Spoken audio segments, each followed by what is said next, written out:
Vinc del Museu d'Història de la Telecomunicació Vicente Miralles Segarra, que està en l'Escola d'Enginyeria de Telecomunicació de la Universitat Politècnica de València. El museu es diu així perquè Vicente Miralles Segarra va ser el primer enginyer de telecomunicació valencià.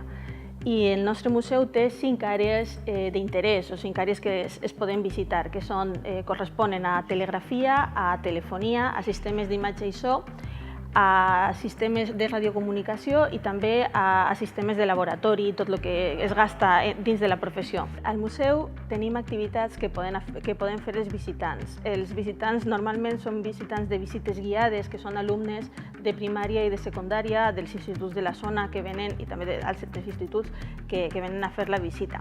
Aquestes activitats que estan dins la pàgina web del museu tenen unes guies docents per a les activitats complementàries que es poden fer dins la visita, i també tenim tallers tecnològics i formatius. Són tallers que d'una manera prou lúdica intentem enllaçar tot el que han vist en la visita en les noves tecnologies, per exemple, tecnologies de vídeo, tecnologies de radiocomunicacions, o, per exemple, n'hi ha un taller d'antenes que és molt xulo. I els tallers normalment es fan per demanda, es demanen o s'oferten als instituts. I a banda també el museu té una cosa que està prou xula, que és el geocaching o la búsqueda del tresor.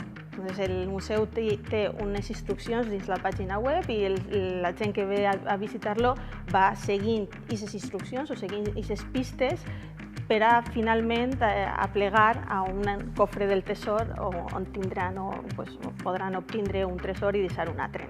Aquest museu és la institució més antiga dedicada a l'art contemporani en actiu en Espanya i al llarg dels 50 anys de la seva existència ha anat acumulant una col·lecció realment impressionant, tant qualitativament com quantitativament, perquè tenim unes 700 obres i uns quasi 600 artistes representats, i la responsabilitat de continuar incrementant la col·lecció amb artistes representatius de les noves èpoques i de les noves disciplines. Sempre hem entès que un museu no només hauria de dedicar-se a la conservació i a la investigació de la seva obra, sinó que aquesta conservació i aquesta investigació no tenia cap sentit si no es feia per a difondre. Així que l'activitat didàctica sempre des dels inicis ha sigut un dels puntals que va marcar el propi Aguilera Cerny quan va crear el museu i el va anomenar Museu Popular d'Arte Contemporáneo, amb aquesta paraula popular, que era molt significativa a final dels 60, a principis dels 70, que era quan va néixer la institució. Des de llavors nosaltres ara hem actualitzat aquestes activitats didàctiques, no fem cap exposició sense pensar quin és el discurs que volem transmetre, quines són les reflexions que volem plantejar, i a partir d'ahir també elaborem una sèrie d'activitats didàctiques que van evolucionant i que estan pensades per a tots els públics, des de l'infantil fins a l'edat adulta, a distints nivells, des d'activitats que passen per fer una investigació en el propi museu.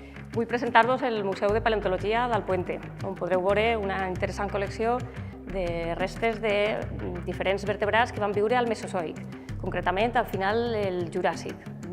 Podreu veure, per exemple, fòssils de dinosaures i altres vertebrats, com ara cocodrils, tortugues, peixos, i també d'altres organismes que van viure en aquell moment a la zona, com podrien ser plantes o animals marins, coralls, bivalcs, mol·luscs.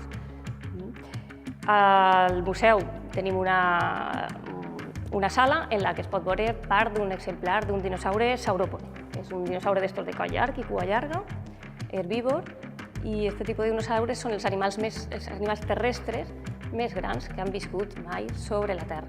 Així podeu veure, per exemple, la rèplica del dit gros del peu del dinosaure.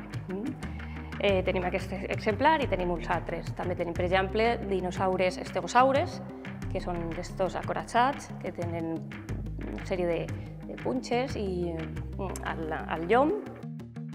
Estamos en el Ecomuseo de Aras de los Olmos. Es una representación de la vida tradicional de lo que es la comarca de los Serranos y hace referencia un poquito a la relación que tiene el hombre con la tierra.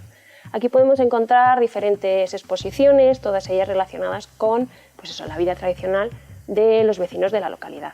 Tenemos una sala de apicultura, donde cuenta un poquito lo que es el ciclo del cereal y cómo se utilizaba la cera.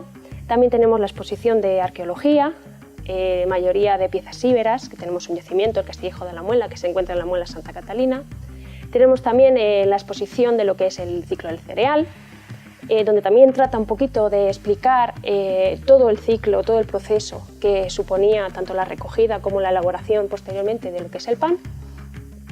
Tenemos también una musealización de lo que es el casco urbano, explicando un poquito cuáles son los edificios más representativos. Y bueno, tenemos también los huertos tapiados, que son de época islámica, y todo esto además no es un ciclo cerrado, al contrario, porque estamos todavía elaborando nuevas exposiciones, como puede ser la de paleontología, donde se encontró aquí un dinosaurio en aquellos momentos no estava catalogado i li pusieron el nombre de l'Osiosaurus. El Museu Arqueològic de Xelva és una institució nova des de 2016 que està funcionant i on se pot gaudir de peces que van des de la prehistòria fins a la Guerra Civil. Està ubicat en l'antic Hospital de Pobres de Xelva, en el barri de Benacassira. És el barri andalusí de la població de Xelva, el més antic. A més, no tan sols està al museu, sinó que és un complement amb totes les activitats que fem de difusió de la cultura, com visites nocturnes, que tenen molta repercussió i la veritat que la gent està responent molt bé. També se fan visites a lo que són jaciments arqueològics, com la Torrecilla, se fa també visites etnològiques, com a los lavaderos de Xelva, i la veritat que no tan sols se fa això, sinó que també se fa la pesa del mes, on cada mes se pot gaudir d'una pesa diferent, d'una cronologia diferent, i a més és que la gent està responent d'una forma espectacular que no pensàvem mai que tindria tant d'èxit.